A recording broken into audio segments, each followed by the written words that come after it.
Welcome to Java. Thank you kindly for joining me. It's May 23rd, 2025. It is also Friday, and not just Friday, but Friday heading into a long weekend because the markets are closed on Monday.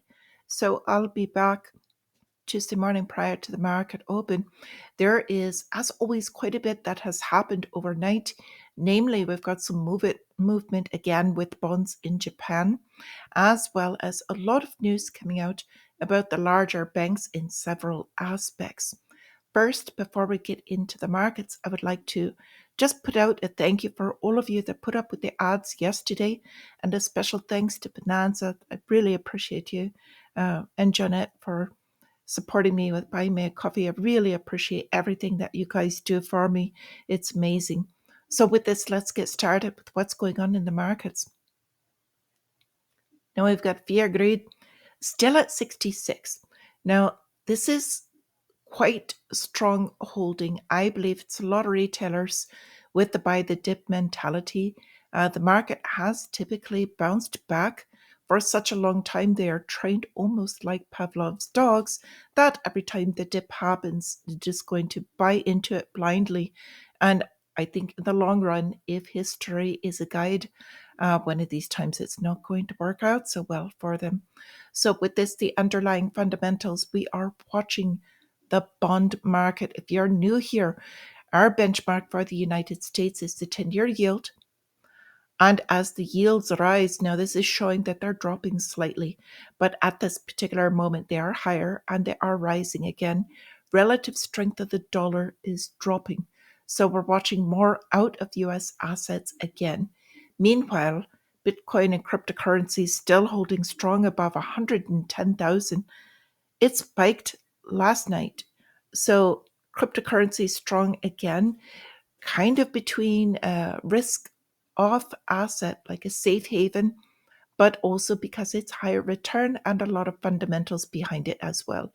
It's still actually at this all-time high, has more room to run. So we'll talk about that in a little bit. We'll look at some news on that. We've also got some of the others that when the tide rises, it rises all ships. So going to kind of bring up these altcoins as well. Now, right before I get into what's going on between the United States current stock markets and the futures, what the futures are telling us, the daily driver, I believe today, very likely probabilities look what would resemble a dead cat bounce into this weekend. Now, I'm speculating on probability. We're probably talking about between 60 and low 70% probability. That's what we'll see today into this long weekend. I do know one thing for certain because this is historically pretty much given. Volume will drop toward the end of the day, towards long holiday weekend. So the last hour of the day is when typically you see sell-offs going into these and a lot of volume drop.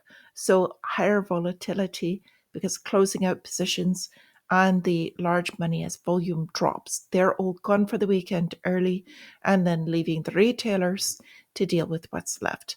So we're watching US withdrawal. The European Central Bank, very interestingly, warning of a dollar shortage. Now, how can a dollar shortage happen? This is if they are attempting to purchase the treasuries or the bonds, they don't have the dollars to do it. So they have to change out their reserves. So this is just one of the multiple indicators of a currency freeze. So we're hitting that phase where it's a higher probability and a larger risk of a currency lockup. So when this credit lockup happens, you will see the bonds spike higher than they have been. But they're starting to shout out these warnings that this event is indeed near. Now we're watching not just the United States, but also Japan. Japan's bond yields on this yen carry trade are looming in the background and another risk. Now, the head of the central bank is supposed to be having talks with United States President Trump this morning on a couple of items. The other one is on the trade talks, of course. So behind this, we have Japan's largest life insurer, Nippon Life, saying they've got unrealized losses, in fact, massive unrealized losses on the domestic bond holdings, more than tripling in the fiscal year through March. And this is similar to what has happened in the United States with Bank of America.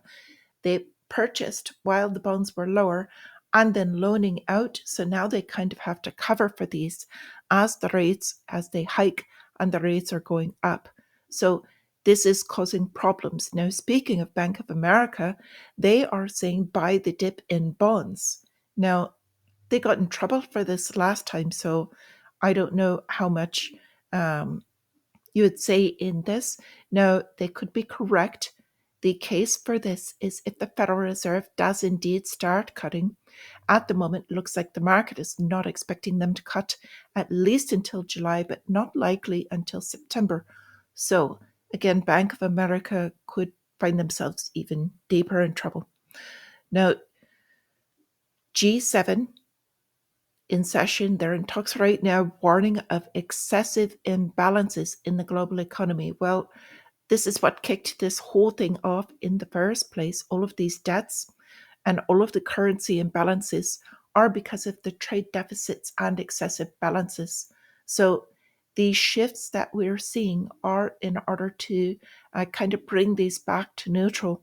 And if it's not done concertedly, then it will happen outside of it regardless. And it's going to be a little bit more ugly if they don't manage it.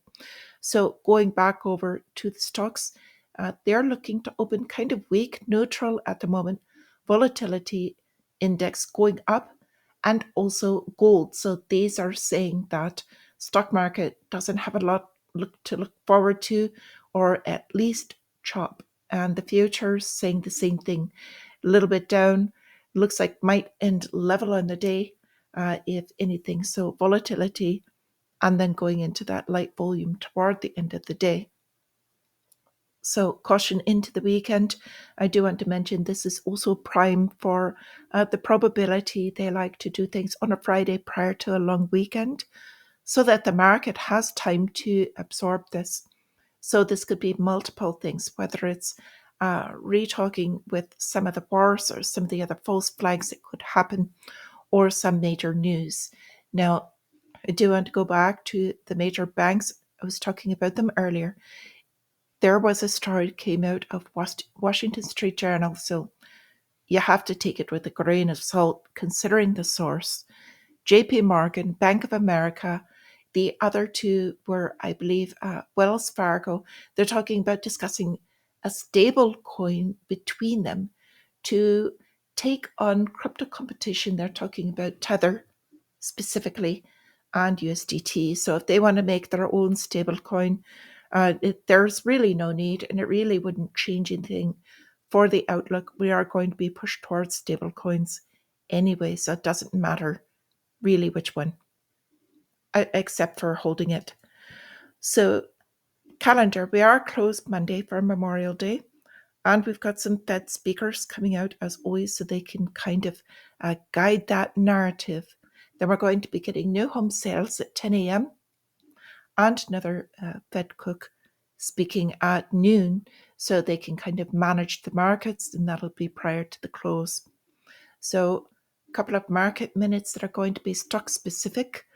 We've got the Trump administration talking about the deep sea mining and opening this up. Now, these are containing the rare earth minerals that are kind of the trade negotiation, the key factor with China.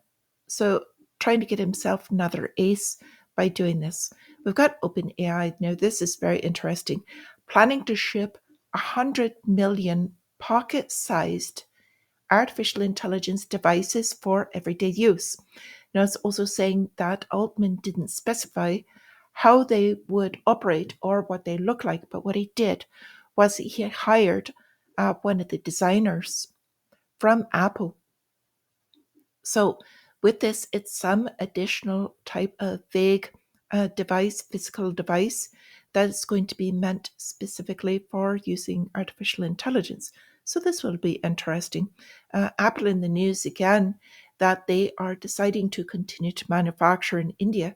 So Trump this morning just put out saying that they will be facing at least 25% tariffs if they continue to do this. So this will be very interesting to see what they do in the long run. So little bit of news, and you know who you are. I've got you in mind specifically when I read this. Bulgaria is on track to win the EU approval in order to join the EU next year, joining in the euro. So I think there could be a lot to that as far as the zones, what they're going to do as far as travel and border and some other things. But I thought that was interesting, could open up some other options for them as far as trade. Now, the big story, I think that finally it seems a few others are beginning to look at Japanese inflation climbing at the fastest rate in more than 2 years. Now, why is this so important? If the inflation rises too rapidly, that would flag them to have to hike their interest rates. Now, if they hike their interest rates, this would also crush that in trade, and that is part of what is going on. So you're going to have to watch a massive shift between the Japanese bonds, whether they have to purchase them themselves or whether they control this inflation. So moving forward, a couple of things that I wanted to just kind of bring out. The jobless claims, because the narrative is still that US jobless claims declined to the lowest level in 4 weeks. Now, this is jobless claims. It's not continuing. So the unemployment level is still high. There are still plans from a lot of major corporations to cut back more and watch their spending. This is in service sectors. And when it's in a service sector, that specifically is labor. That means they're going to be cutting people. So when you've got goods or you've got services means it's going to increase that unemployment. We've also got the Eurozone wage growth sinking, supporting further ECB easing. Well, we'll see if they're going to cut. They're talking about pulling back on that as well. And it's not so much that the wage growth sinks. Again, it's all how they word this. What's really going on is that inflation is overtaking it.